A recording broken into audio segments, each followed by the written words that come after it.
बांग्लादेश में शेख हसीना सरकार का तख्ता पलट होने के बाद अब सेना में भी तख्ता पलट की कोशिश हो रही है। और क्या इसके पीछे पाकिस्तानी सेना और आईएसआई का हाथ है? अगर यह साजिश कामयाब हो गई तो भारत पर इसका क्या असर पड़ेगा? ये वो तमाम ऐसे सवाल हैं जिनका जवाब इस वीडियो में आपको बताने जा रहे हैं। नमस्कार, मेरा नाम रविंद्र सिंह है और आप देख रहे हैं एनबीटी ऑनलाइन।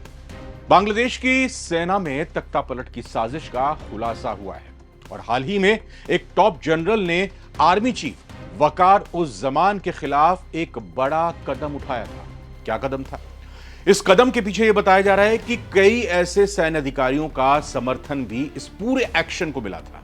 सिर्फ इतना ही नहीं, बांग्लादेश के इस टॉप जनरल को पाकिस्तान और जमात इस्लामी बांग्लादेश का सपोर्टर भी माना जा रहा है। आपको बताना चाहेंगे कि कुल मिलाकर बांग्लादेश की सेना में इस वक्त बड़ी उथल पुथल देखने को मिल रही है। कुछ बड़ा होने वाला है, कुछ बड़ा खेल चल रहा है। बांग्लादेशी आर्मी के शीर्ष सैन्य अधिकारी लेफ्टिनेंट जनरल फैजुर रहमान बांग्लादेश सेना के चीफ जनरल जमान की जगह लेने की कोशिश में लगे हुए हैं और इस कोशिश में बहुत कुछ वो कर रहे हैं। उन्हें लेकिन अभी तक फुल सपोर्ट नहीं मिल रहा है। जो अपेक्षा वो कर रहे हैं उन अपने मंसूबों को कामयाब करने के लिए, वो अभी फुल सपोर्ट नहीं मिल पा रहा है। दरअसल इकोनॉमिक टाइम्स को यह पता चला है कि लेफ्टिनेंट जनरल रहमान ने बांग्लादेश की राजनीतिक अस्थिरता के बीच अपनी ताकत का, अपनी शक्ति का टेस्ट करने की कोशिश की और इसके लिए बाकायदा एक बैठक बुलाई, मीटिंग बुलाई। लेकिन जो मिलिट्री हेडक्वार्टर है, सेना मुख्यालय में जो बैठक हुई थी, उसमें हटाने के लिए चीफ जनरल को पूरी कोशिश की गई, लेकिन इस मीटिंग में बहुत कम लोग आए थे। वरिष्ठ अधिकारियों की मौजूदगी इसमें कम थी। इसके वजह से उनको अंदाजा लग गया कि अभी उनको पूरी तरह से सपोर्ट नहीं मिल रहा है, इसीलिए उन्होंने फिलहाल इस अपने पूरे एक्शन को विराम दिया। आगे की तैयारी भी चल रही है।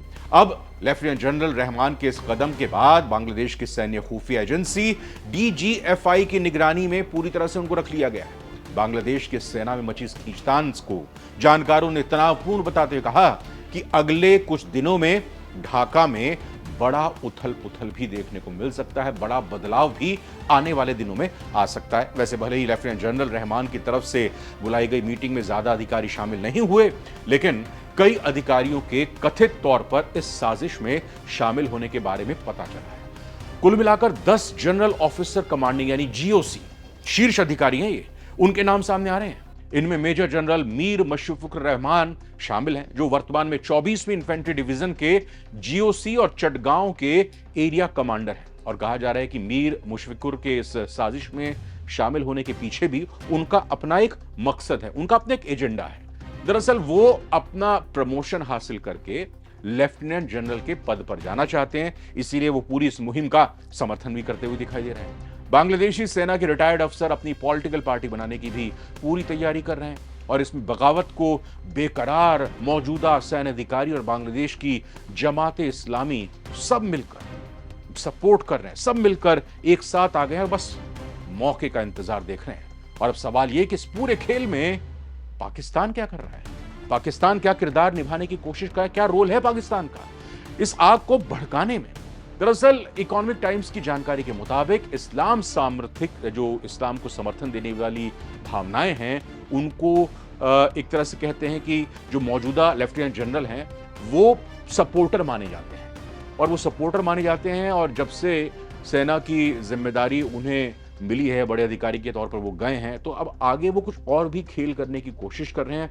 बांग्लादेश पर नजर रखने वाले कुछ लोगों के अनुसार जनवरी में ढाका में पाकिस्तान की इंटर सर्विसेज इंटेलिजेंस यानी आईएसआई के प्रमुख और उसके प्रतिनिधिमंडल के साथ पाकिस्तान के एजेंडे को आगे बढ़ाने के लिए इस बांग्लादेश के सैन्य अधिकारी ने मीटिंग की, बातचीत की और बाकायदा पूरा प्लान तैयार किया। एक तरफ शेख हसीना के बाद चौतरफा घिरी मोहम्मद यूनुस की नाकाम सरकार और दूसरी तरफ ये खींचतान आपस में जो ये कहें कि बांग्लादेश की सेना में मची हुई है। इसकी बात अगर की जाए, अगर ये पूरी तरह से सेना अपने मंसूबे में कामयाब हो जाती है, आईएसआई पाकिस्तान अपने मंसूबे में कामयाब हो जाता है, तो इस जाहिर तौर पर भारत के लिए अभी की स्थिति, ये मौजूदा स्थिति चिंता का एक सबब जरूर है। ये वीडियो कैसी लगी आपको जरूर कमेंट कीजिएगा। फिलहाल आप देखते रहिए एनबीटी ऑनलाइन।